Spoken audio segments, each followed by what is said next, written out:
What's up, losers? Today I'm back with another r/fatlogic bonanza, taking a look at a couple of chuckle-worthy or cringe-inducing posts, sharing my opinions on them, and having a few laughs. This is episode 153 in the fatlogic series. And I'm ready to learn the error of my fat-phobic ways. So without further dilly-dallying, let's get into it. From 1973 to 1977 in Los Angeles, the Fat Underground group asserted that fat women are powerful, take up space, and are feared for their strength and sensuality.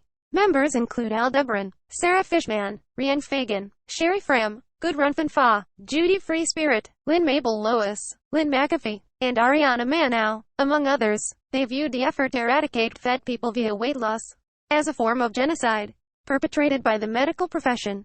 The Fat Underground was influenced both by feminism and by radical therapy, a type of treatment that put the focus of change on society, not on individuals. In the words of Gudrun Van Fa, by refuting the dogma of the diet industry and rejecting the aesthetics of the patriarchal culture, we made activists out of each individual fat woman who liberated herself from a lifetime of humiliation.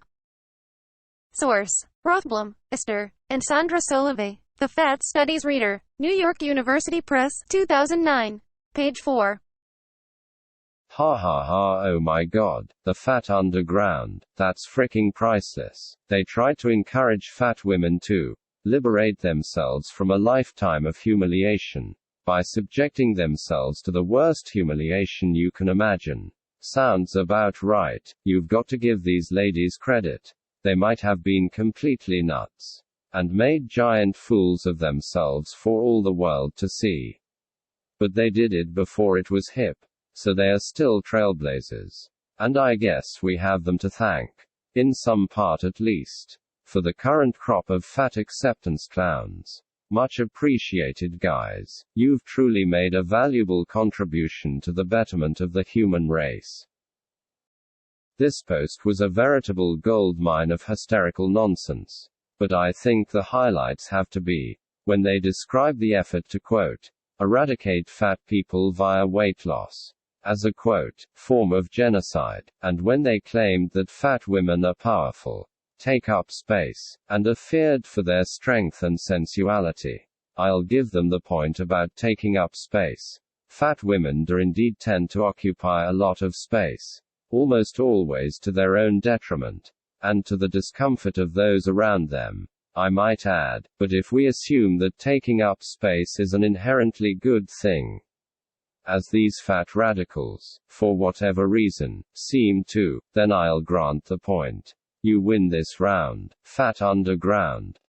But on the powerful, strong, and sensual points, I'm going to have to disagree. Sure, fat women can have all of those qualities, just like anyone else, but being fat does not make one more powerful, strong, or sensual than they would otherwise be. And in many cases, it has the exact opposite effect. Also, not for nothing, but describing oneself in such terms, especially sensual, is pretty embarrassing if you ask me. Like, you're not some kind of fat goddess. You're just fat. Let's not get carried away here, ha ha. And to circle back to the genocide point, that's just one giant fricking yikes. Isn't it? I don't even know what to say. Getting fat people to lose weight is not eradicating fat people. It's not eradicating anyone. It's just making them a little lighter. A fat person's life is not defined by their fatness, unless they choose to define it that way, and I certainly don't see obese people choosing a healthier path for themselves as some kind of genocidal tragedy. Sarah, yeah, that part was just offensive and moronic. Not great. Still, credit to the Fat Underground for making their case. However clumsily they may have done so, they were definitely ahead of their time. Anyway, moving on. The recent post about fat pets is enabling people to be hateful towards fat people, and it's all around a bad take. I'm disappointed, because it seemed like you were a good company. Please reconsider that post. Fat pets are cute. They're just cute for reasons other than their weight. Not cute because they're fat.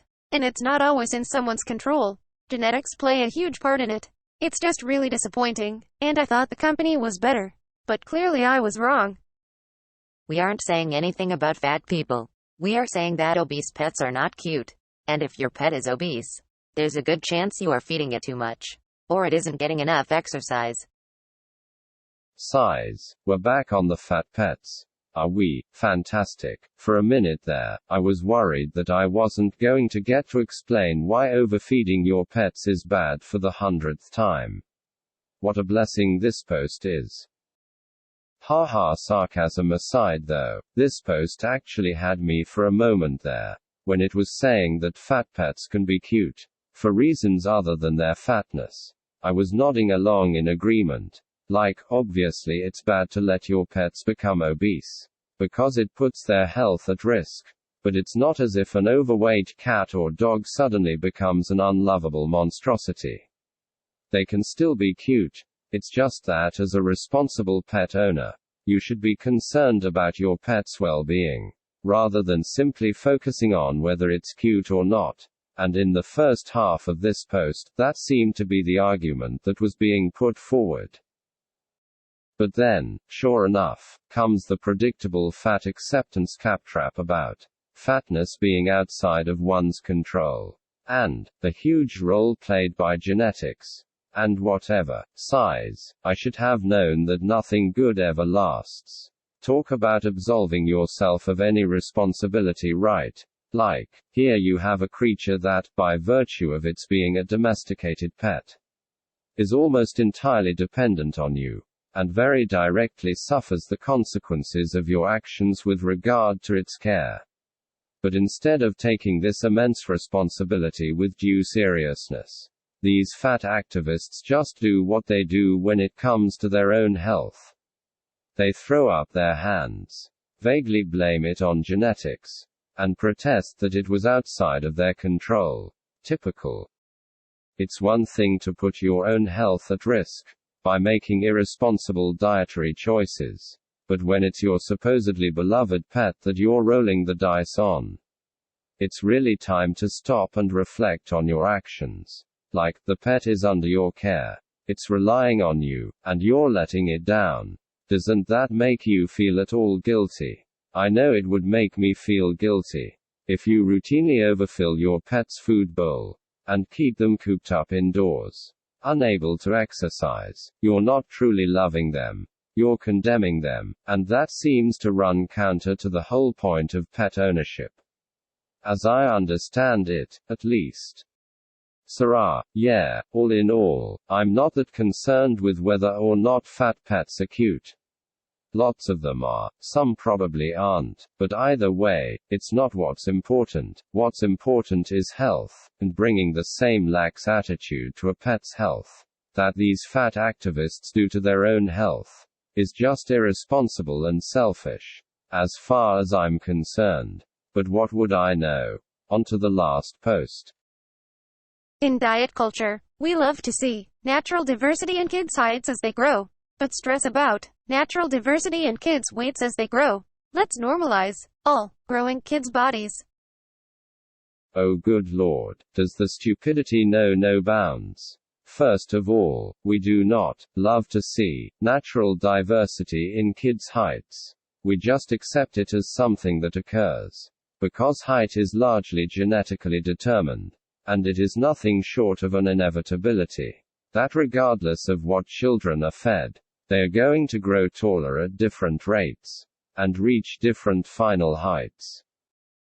We do not just accept massive weight disparities between kids of comparable ages and heights. In the same way, because this is largely not genetically determined, they are a consequence of dietary factors, which can generally be traced back to the parents, and they can have a devastating impact on the physical health and emotional well-being of the children who fall on the fat side of the equation.